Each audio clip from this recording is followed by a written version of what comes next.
Good morning, good afternoon, good evening, or as we like to say here at Shady Acres Woodshop, howdy. Today we have American Chestnut. This comes to us from our friend Dave at Calmwood Creations. Dave sent this along about 2.5 years ago. It was twice as long as you're looking at. This is 7 inches long. I've just cut it in half so that I can make 2 vases. What I need to do is find center on here. I'm just going to use this center finder and a pencil, and I'm just going to place it on there like that, draw a line, turn it around, draw another line, turn it around, draw another line, until I've drawn several lines and I have a center point somewhere in that mix of lines. And then we'll get it mounted up on the lathe and get to turning probably just a classic vase shape.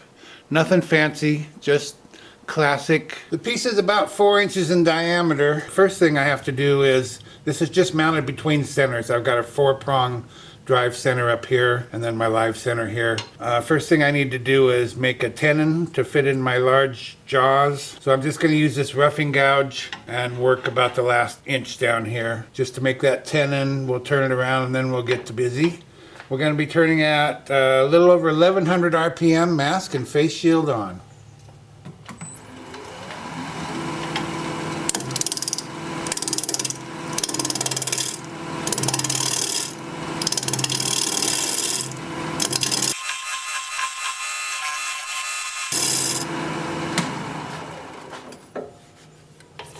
My tenon needs to be about 3.5 inches in diameter, so we're not taking much off down here. I just need to make sure we don't get below that.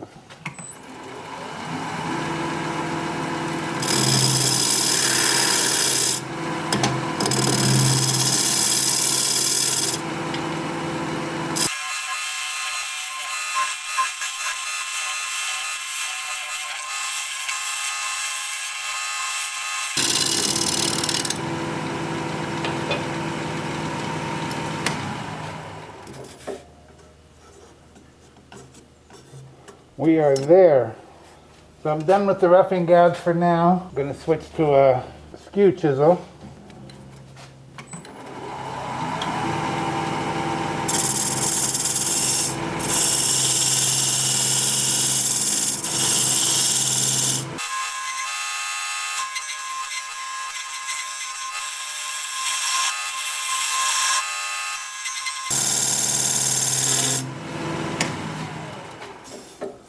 I'm just wanting to put a slight dovetail on here, which it looks like I've accomplished. So let me get this turned around. I have to take my chuck off here and put my larger one on.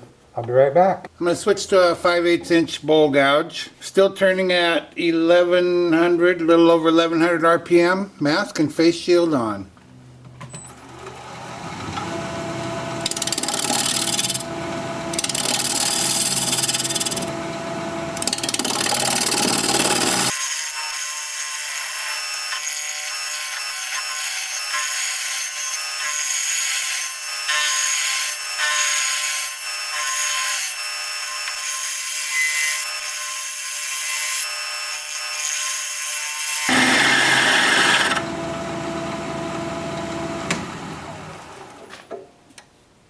Well, maybe the bark's not a good idea. I don't know. I always like to keep some if I can, but I'm not sure that looks so good. Not that I'm done.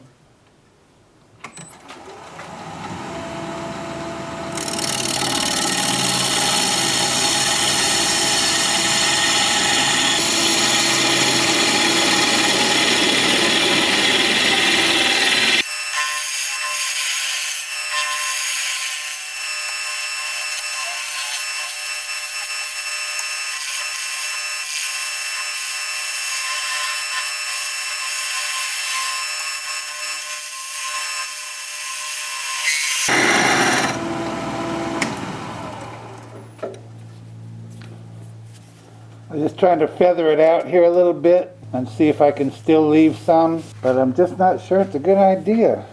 I was kind of hoping the heartwood would be a little bit darker than it is, but maybe once there's some finish on there it will be, I'm not sure.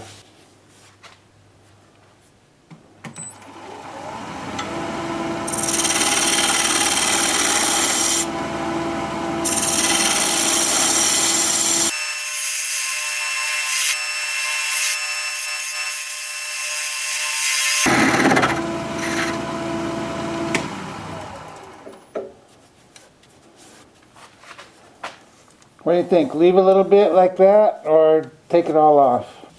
There'll be even less of it as I sand it, but there still will be a hint of it. Well, I guess that's kind of the shape I had in mind. It's not much of a shape, is it? Maybe I need to thin it down a little more down this way. I'm gonna go sharpen up. Yeah, I think a little thinner down this way.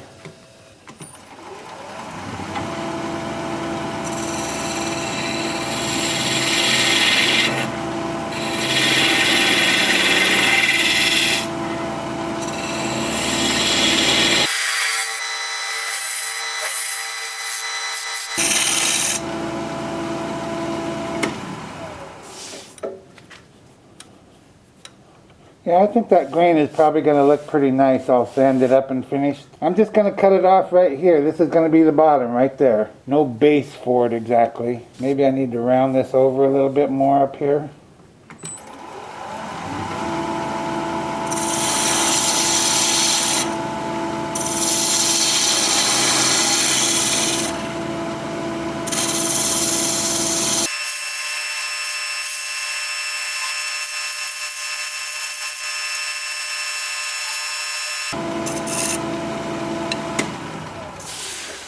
Yeah, that's just about got it. Like I said, nothing special about it, just kind of a classic shape. This will be gone, just a flat, basically a flat top on it. I don't know, maybe a 2-inch hole, 1.5-inch hole, something like that in the top. Just to hold dried flowers or imitation flowers or whatever. Yeah, I think we're about done. I'm just going to use a parting tool to kind of separate here what I'm doing.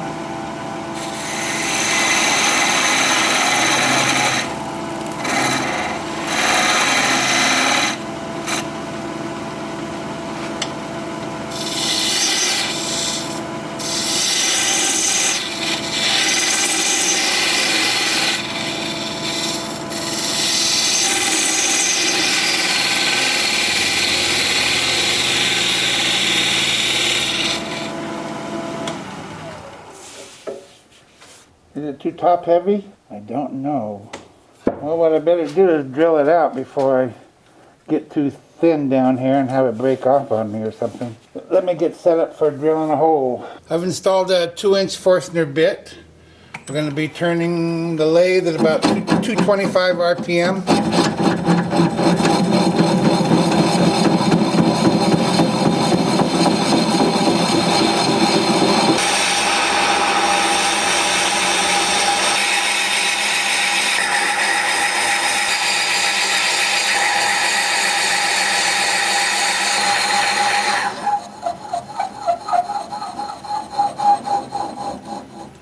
I'll just continue on with this. I'll bring you back here in a bit when we're done and we'll do something else. Well, I probably could have made more mistakes with this piece, but I'm not sure how. I drilled the hole too big. It works, but it's just too big for a piece this size. And I want to hollow it out using my hollowing tool. I want to come in here and open this up inside there. It'll look a lot better than it does now. Sometimes you can get away with just drilling the hole. If this was a 1-inch hole instead of a 2-inch hole, it'd probably look just fine, but since you can see so much of this through this large opening, it really needs to be hollowed out. So I need to do that. The problem with that is it's a 2-inch hole, and my mind isn't quite what it needs to be yet, I guess. So this down here, that's about 2 1/8 of an inch. I didn't even look at this. I didn't even consider it when I decided on a 2-inch hole. I got lucky that it's still standing there, but if I measure how thick this is, how thick the wall is, can you see that? It's about a 1/16 of an inch. So now the problem is, can I hollow this out without breaking that off? I'm gonna try, because it's just ugly the way it is. I have to hollow it out. So I'm just gently going to gently remove some wood in here. Not all the way down, of course, because it's so thin down there, but down about, I don't know, 3 or 4 inches there. So I'll show you some of that. I know you can't see in there very well. I don't have a good setup for showing you in there. I'll move the camera and see if I can do it a little bit better than it is right now. Anyway, so I'll show you some of that. Then I'm gonna sand it and get some finish on there, and hopefully I get to that point. I hope to get to where I can sand it without breaking that off. So let me get my mask on, my face shield on, and we'll be turning at about 1,000 RPM.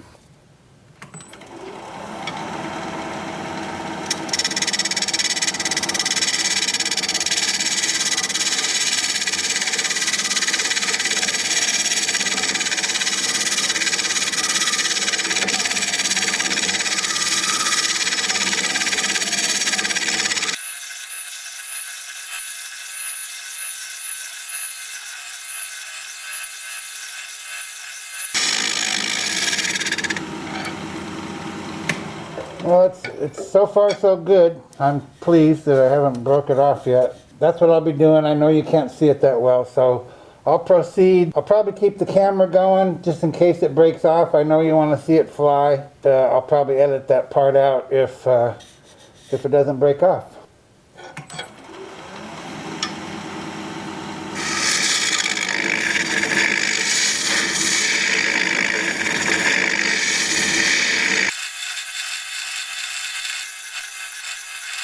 We are ready to sand. As you can see, it stayed in one piece. I'm grateful for that. What I've got here is a 1/2-inch dowel with a slit cut in it here. And then I've just inserted a piece of sandpaper strip. This is 80 grit. And I'm just going to put it in here, spin the lathe up, and spin my drill up, and sand the inside. And I'll do that up through 400 grit. Additionally, when I'm done with that, I'll sand the outside, starting at 80 grit as well. And with the lathe spinning at about 325 RPM in both cases, I'll get the outside sanded, and I'll show you what both of those look like as soon as I get my mask on.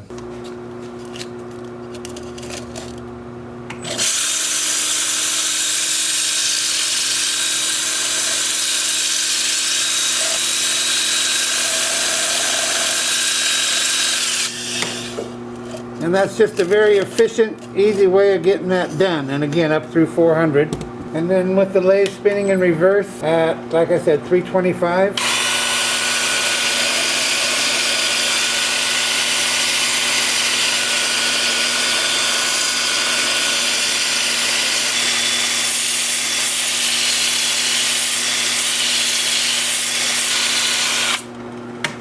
So that's going to be easy peasy, inside and out. I'll bring you back here in a little bit and we'll put some kind of finish on there.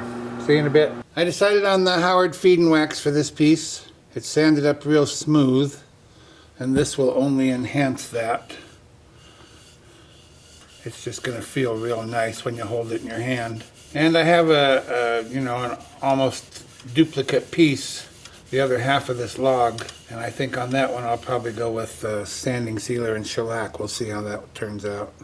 That's actually what I was gonna do on this one. I'm not sure what changed my mind, just the way it feels, I guess. But having the duplicate piece, we get the best of both worlds, maybe. I was hoping this would be a little more contrasty in the grain, a little darker on the heartwood than on the sapwood. It's not that it's not nice grain, it is. It's just not quite what I was hoping for. And I got just a little bit of bark here and a little bit of bark here. I wish I had more, but I don't. Then I put a little of that in the can here, and I've got my brush, and I'll just brush the inside. That actually makes it look pretty nice in there. So I'm gonna let this set up for about a half hour or so. I'll buff it up with a clean cloth, lathe spinning at about 500 or 600 RPM, and I'll bring you back when it's time to part this off and finish up the bottom and see what this thing looks like standing upright. I think I have some flowers around I can put in it as well. So I'll see you back here in just a little bit.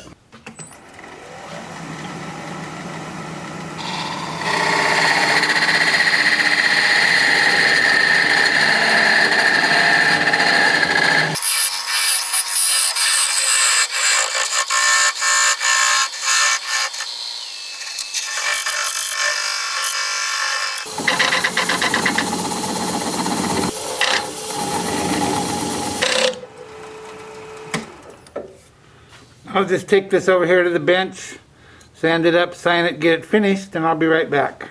If you watch to the end of the video, I'm going to fill this up with flowers and it's going to be way more impressive than it is right now. Which is, like I told you, just a simple classic vase shape. That's all it is. It does have some pretty nice grain there, here and there. It's so slippery I can hardly hold it. And the inside finished up pretty nicely. I'm so glad I did hollow it out, and I'm so glad it didn't fall apart while I was doing that. And then when I separated it, when I parted it off, I aimed my chisel inward towards the center so that the center is higher than the edge, so now it just sits on this outside edge, so it sets a lot more firmly than if it was absolutely flat. That would tend to rock a little bit, especially if the surface was not perfectly even. But anyway, it's just a simple, easy to make, easy to turn classic vase. What do you think? Nice enough? But it looks way better with flowers, and I'm going to show you that in just a moment. Thank you, Dave from Calmwood Creations, for sending this along for all to enjoy.